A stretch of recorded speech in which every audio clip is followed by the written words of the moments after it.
Dear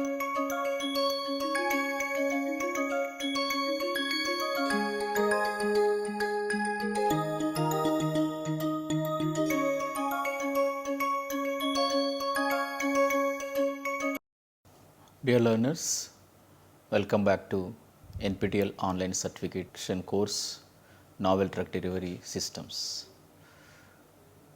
This is Dr. Satish Dyavanapalli working at Institute of Chemical Technology, Mumbai. So, in our previous lectures, we have seen introduction on nanoparticles as a drug delivery systems, and there we have discussed what are the importance of nanoparticles as in a drug delivery systems. And then we have seen what are the nanomedicines. We have seen what are the advantages and disadvantages of the nanomedicines, and further we have discussed various terminology used in drug delivery systems. And after that we have discussed on the what are the different types of nanocarriers based on their materials. And further we have seen the what are the properties of the nanoparticles. And after that we have seen the advantages of the novel drug delivery systems, and we have seen the what are the limitations of novel drug delivery systems, and further we have seen the various applications of these nano formulations in drug delivery as in vaccine delivery, gene therapy, and also we have seen as in pharmaceutical applications. And after that we have seen the what are the landscape of the nanomedicine, and then we have seen one case study which will shown the importance or advancement of the nano formulation in the pharmaceutical sector. Now, today we are going to discuss in the topic of nanoparticulate as a drug delivery systems. So, we know that in our previous class we have discussed about the various types of the nanosystems. So, now here we can see these are the types of nanocarrier systems. In that it can be classified by using the polymer as a polymer-based nanocarriers, and based on the lipid it can be classified as lipid-based nanocarriers, and the third system is inorganic-based nanocarriers, and the last one is the vesicular systems, which is niosomes, ethosomes, transferomes, and so on. So, today's my presentation I will be focusing on the polymeric nanocarrier systems. So, this is my today's presentation structure. So, here today we are going to see the introduction on the polymer based nanocarrier systems, and in that further we will see the polymeric nanoparticles, what are the polymeric nanoparticles, and we will see examples of some polymers, and then we will focus on the preparation methods of the polymeric nanosystems, and we will briefly see what are the polymeric micelles and what are the polymeric dendrimers and the polymersomes. With this we will see, here you can see in the polymeric nanocarrier systems you can further classify based on their structures and their properties. Now, here we will see these are the examples. One is the polymeric nanoparticles, second is the polymeric micelles and the dendrimers and polymeric hydrogels and the polymer drug conjugates. And not only it ends with, here we can also we are going to discuss today on the polymersomes.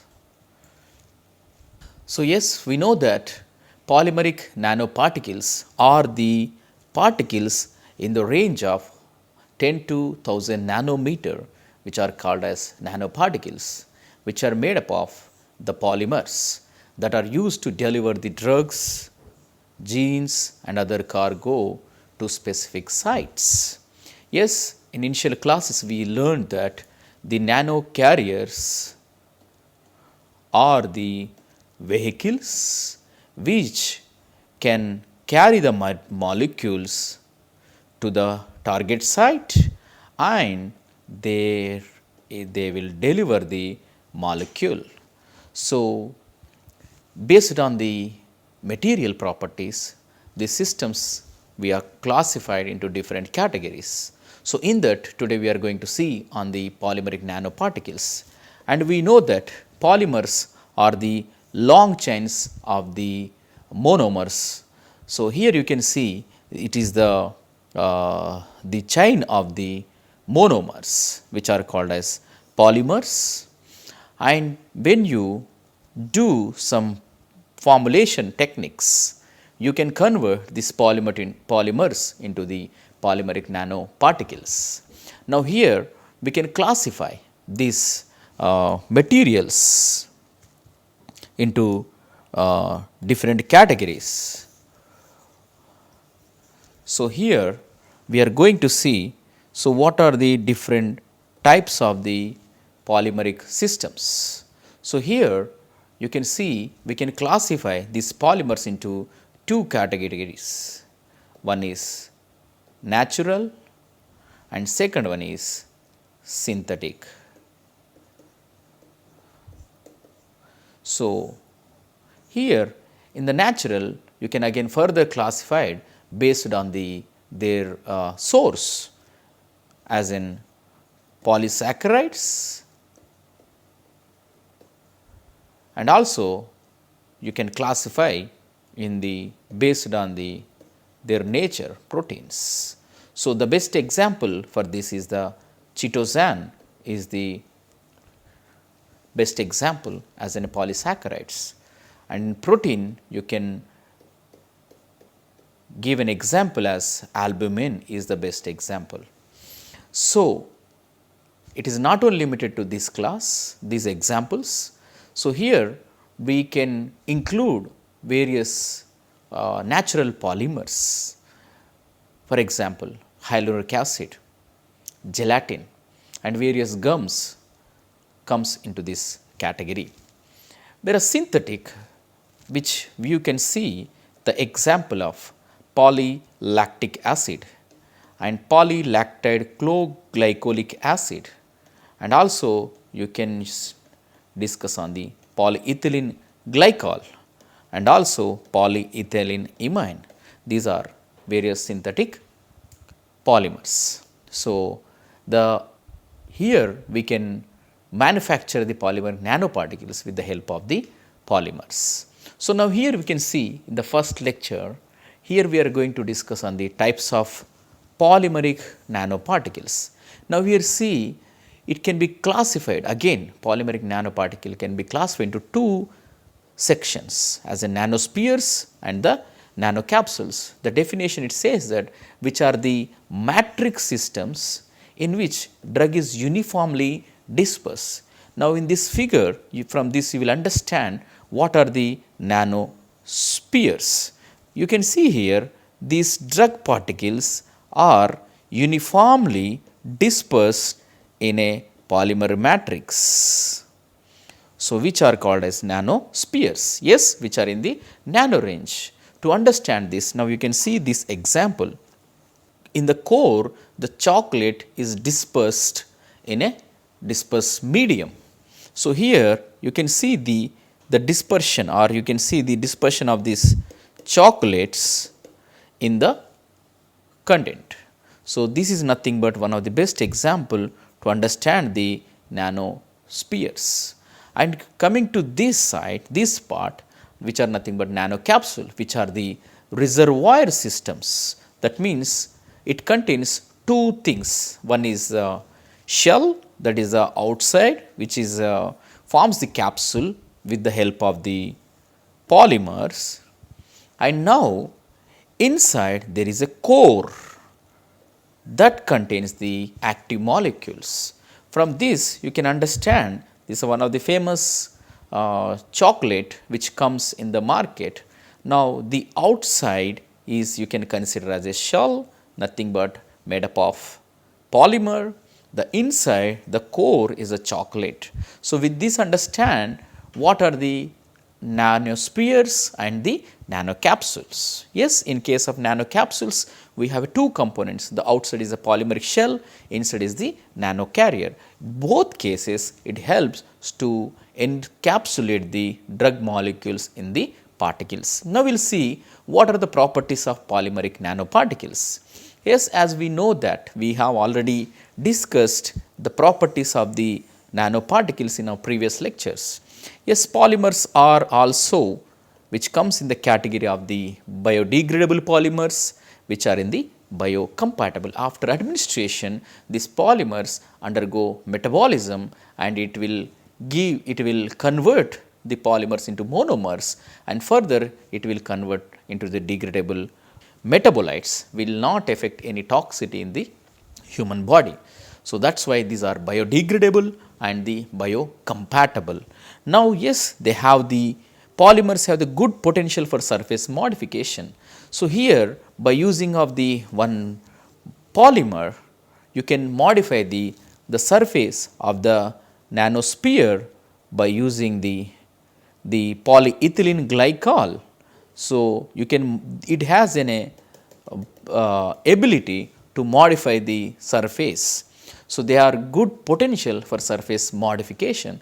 Not only that, you can modify the surface of the polymers or polymeric nanoparticles by using different ligands and monoclonal antibodies, so that you can also target for the specific targeting.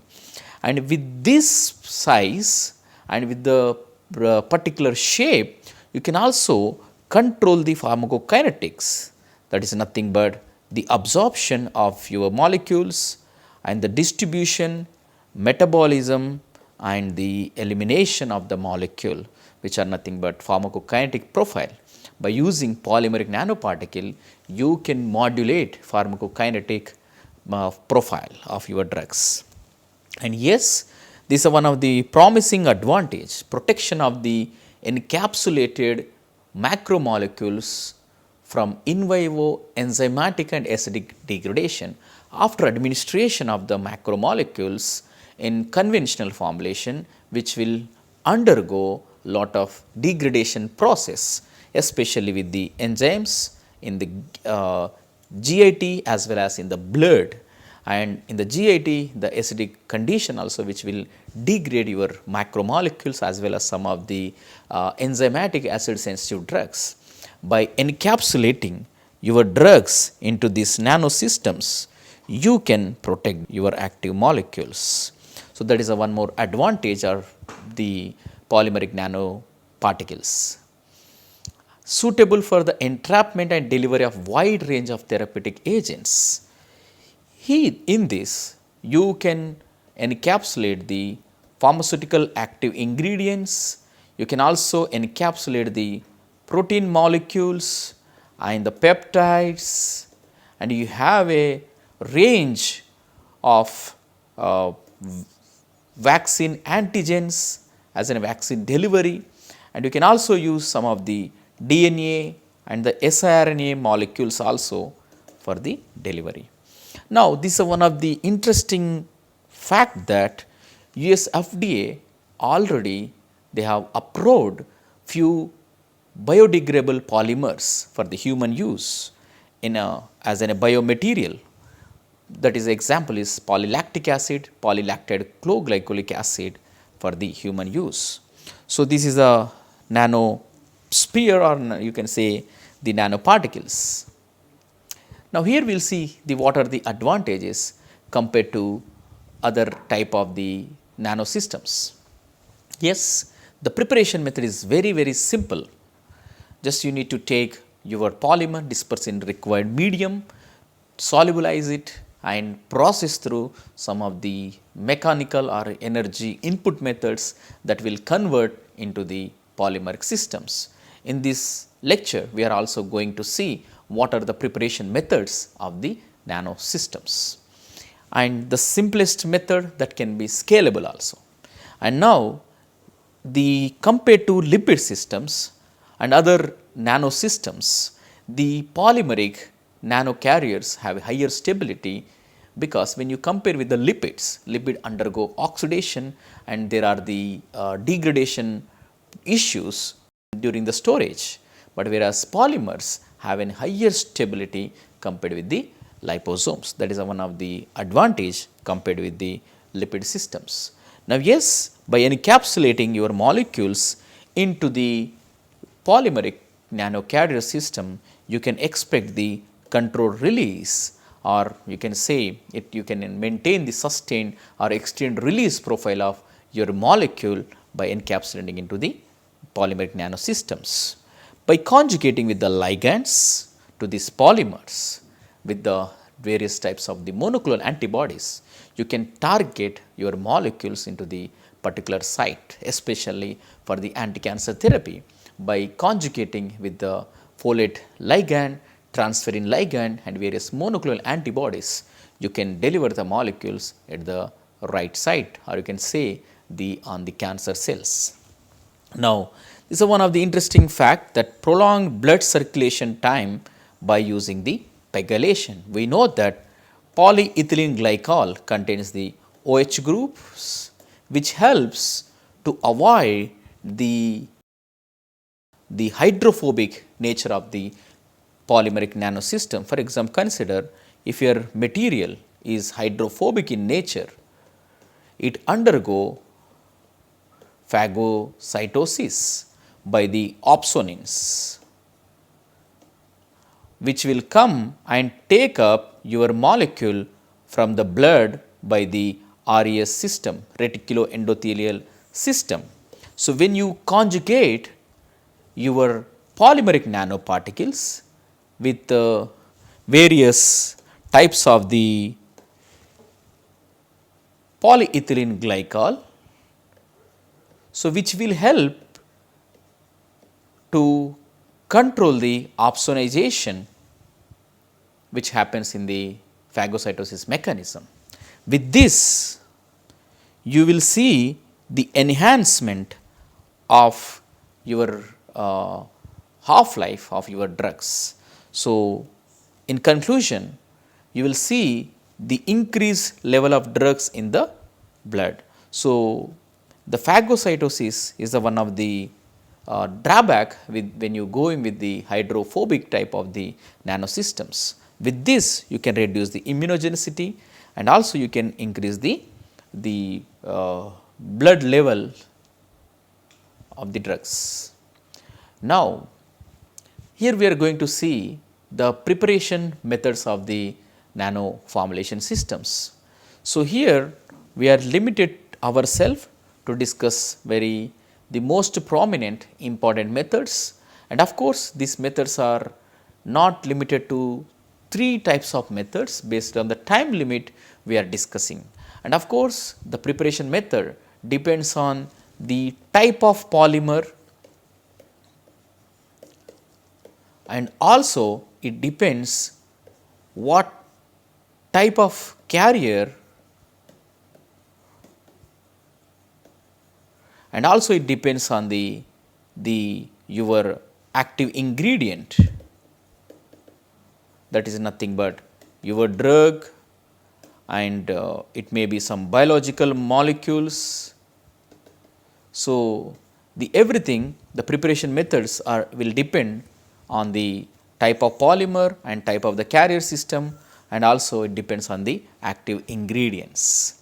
So, today we are going to see 3 different types of methods. The first one is the solvent evaporation method, then emulsification solvent diffusion method, and then nanoprecipitation method. So, here you can see the image. So, here you will understand the process of the solvent evaporation method for the polymeric nanoparticles. So, the term itself says that solvent evaporation method. So, here we need to consider the water miscible solvents, which is example is methyl acetate or acetone, which is the mostly used in this method because of their toxicity profile is very less compared to other solvents. And here what we need to do initially, so here you need to prepare 2 different types of the liquids. So, here you can see The first phase, it contains the aqueous solution, and the second phase is the organic solution. The first phase, that is aqueous solution, contains the water and surfactant, which is nothing but aqueous phase, and the second phase is polymer drug with the solvent, which is called as organic phase.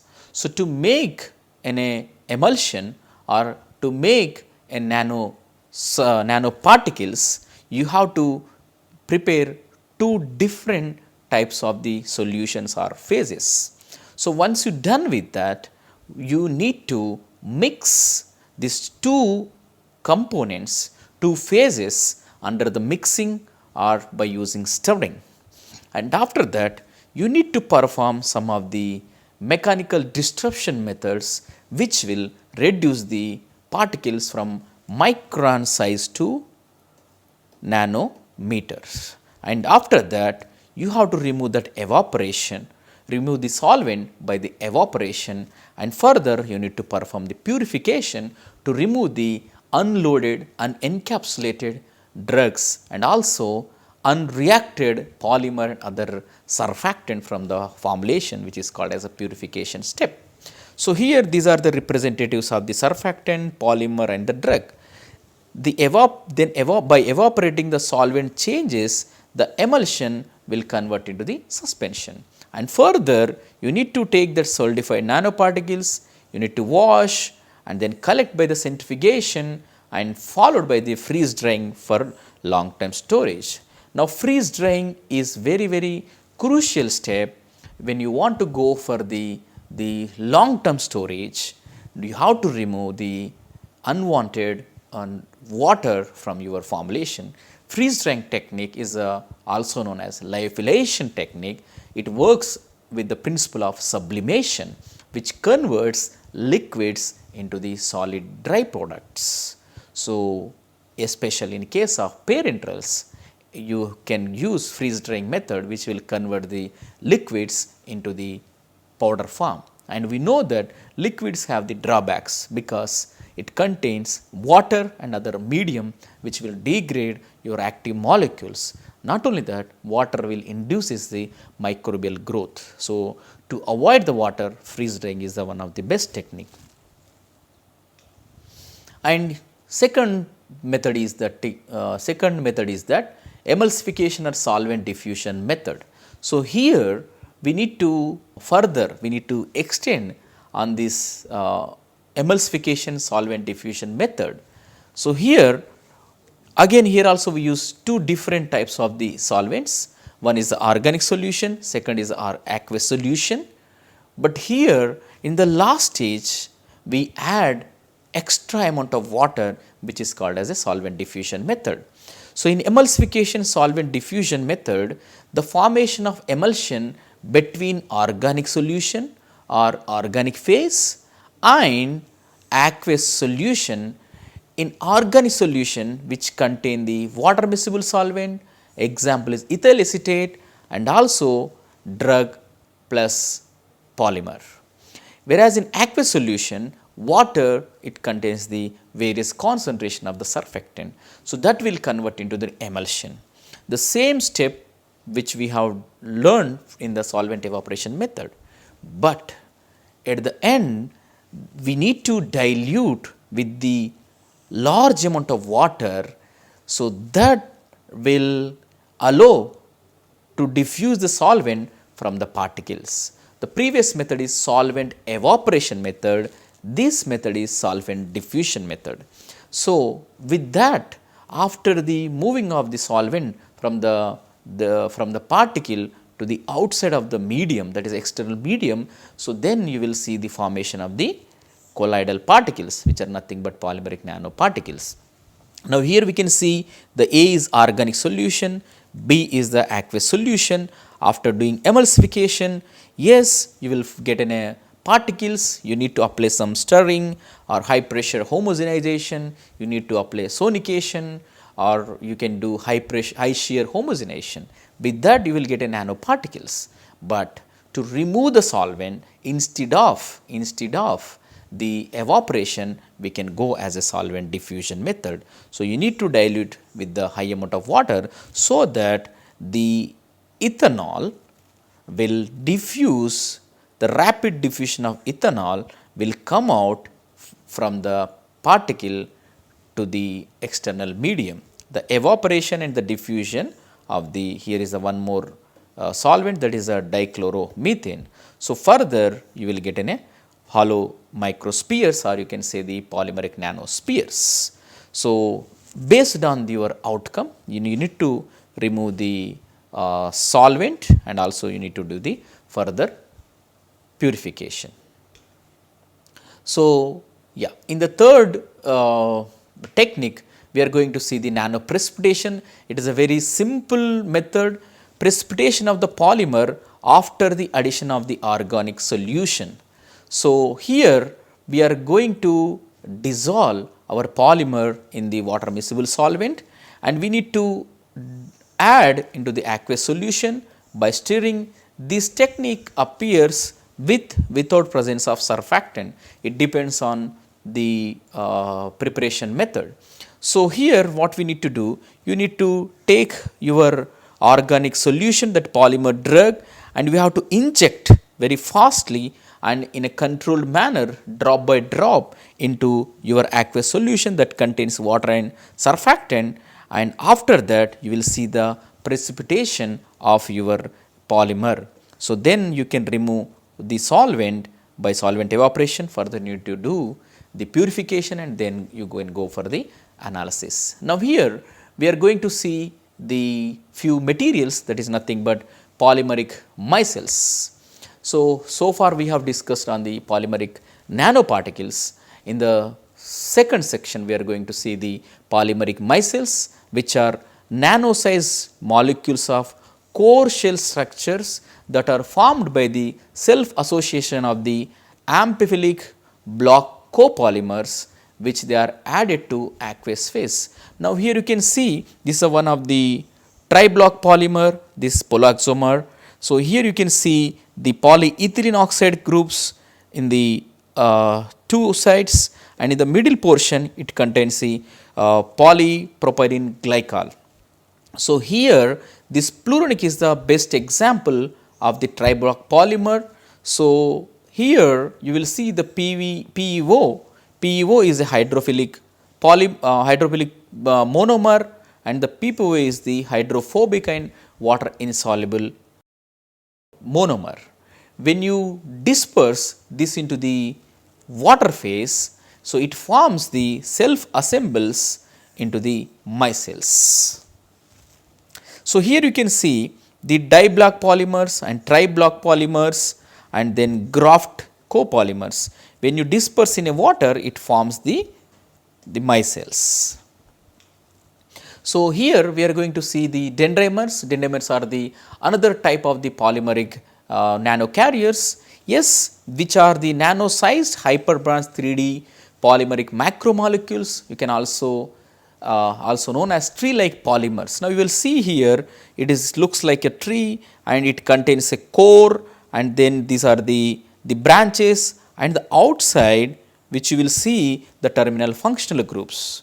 So, which will help in conjugating or functionalization of the various molecules. You can change their surface properties by modifying these terminal functional groups. You can also adsorb various type of the drug molecules on these terminal functional groups. Dendrimers are the small size spherical shape particles, which are better than the linear polymers, as they have better penetration to the cell membranes compared to the polymers. So, these are the various examples: polyamidoamine, polypropylene imine, polyether hydroxylamine, and poly-L-lysine. So, this is the last example we are going to see. So, here the polymersomes are tiny hollow spheres made up of synthetic self assembly of amphiphilic copolymers. Now, remember, which are not micelles. So, this is the structure of micelles. You can see these are the monolayers. Okay. And now you can see the micelles based on the tri-block, which are synthetic self assemble spheres. So, this can be prepared by using the diblock polymers and the triblock polymers. So, these are the various examples of the polymersomes which will give a synthetic self assembly vesicles. So, with this we will stop the lecture here. Thank you so much.